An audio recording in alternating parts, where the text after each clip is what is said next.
नमस्कार.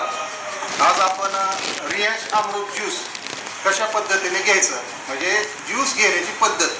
बऱ्याच लोकांना माहिती नसतं की आपण ज्यूस कसा घ्यायचा. तर मी थोडक्यात तुम्हाला सांगणार आहे.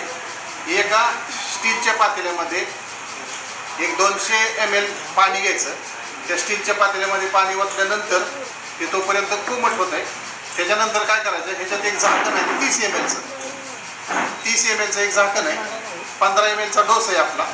15 ml औषध घ्यायचं आहे, आपलं ज्यूस घ्यायचा आणि या ग्लासमध्ये टाकायचा. तोपर्यंत ही प्रक्रिया होईपर्यंत तोपर्यंत तुमचं पाणी कोमट होत आहे.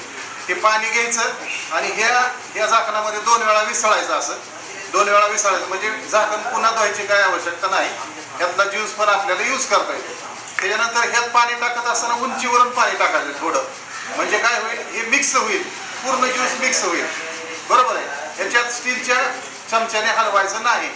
आणि घेतल्यानंतर हे घ्यायचं आहे. आता शांतपणे घ्यायचं. घेतल्यानंतर दोन्ही चूळ भरायच्यात. ह्या पूर्ण भरल्यानंतर क्लॉकवाईज म्हणजे घड्याळाच्या काट्याच्या दिशेने त्या फिरवायच्यात 1 2 3 4 वेळा. तसंच उलट्या पण फिरवायच्यात आणि नंतर घ्यायचं इथे. तसंच राहिलेले जे 3 गोटे आहेत त्याच पद्धतीने घ्यायचं आहे. अशा पद्धतीने जर घेतलं तर तुम्हाला 100% लवकरात लवकर रिझल्ट येण्याची प्रक्रिया चालू होते. अशाच पद्धतीने रात्री सुद्धा जेवणाच्या अगोदर 1 तास अगोदर घ्यायचे. सकाळी ज्यूस घेतल्यानंतर 1 ते अर्धा तास कुठलाही काहीही घ्यायचं नाही. Okay, thank you.